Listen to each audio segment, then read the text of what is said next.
Evaluation now goes mostly into the realm of research, right? Because what is evaluation? It is a comparison of what my project has achieved versus what I had planned to do. So what my project has achieved, one piece of it monitoring data will show. The other piece of it, the environment and the circumstance also is going to provide, right? For example, in Rajasthan, if organizations show huge increase in school enrollment, right? How much of it is truly the NGO's work? How much of it is the government's work? The government in Rajasthan, SSA has been implemented the best in Rajasthan. So how much of it is because the government is also providing a boost over there, right? So to be able to figure out, we call it attribution in impact language.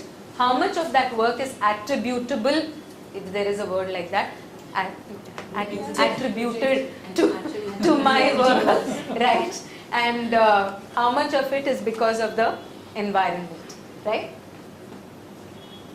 It looks at what you set out to do, what you accomplished, and how you accomplished it, right? The how are the process indicators that we spoke about through monitoring. Now, evaluation, I can do an evaluation throughout the life of my project, right? Where I'm focusing on the process. At every bit I'm saying, okay, is this working or not working? At every part, at every milestone that I achieve, I'm evaluating the project. So I have a baseline, I have a midline, and then end line, right? So at every midline, I'm trying to figure out, am I achieving the impact that I set out to be, right? There the focus is really on the process. Or it can be right at the end of the project to say that now I've completed it, now let me evaluate it and see whether I've really achieved the impact that I set out to achieve. So the difference between the first, so I read this, there's a beautiful website called organization called Civicus. You can all go through it. Civicus provides lots of tools for monitoring and evaluation. Can you right? CIVICS. Okay, it's like really tiny, but it's there. CIVICUS, Civicus. And they have a collection of monitoring and evaluation tools. So in that, in fact, there I said that it's that what they've said is that formative evaluation is like a checkup, and then a summative evaluation is like an autopsy. Abhi ho gaya, sab kuch khatam ho gaya. Now let me find out patient kyun mar gaya. So it's like that, a little bit like that. So, and of course, you can do an evaluation yourself internally, right?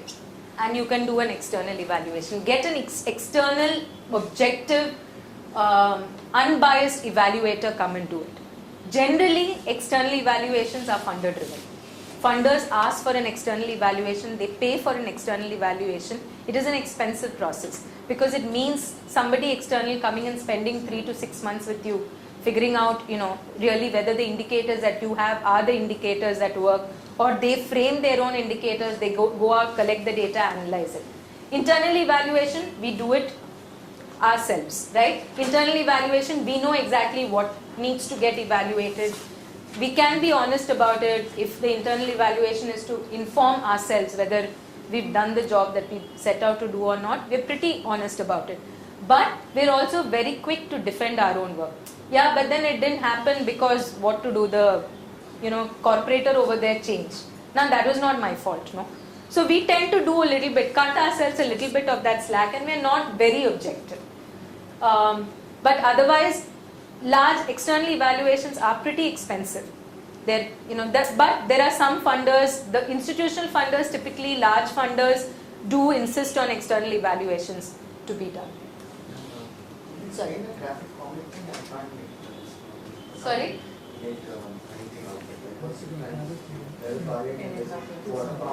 So he is looking at it from the point of the pit latrine to the water pump. This guy is doing it from the water source to this. So it's different ways of looking at the same thing. That's what it's showing.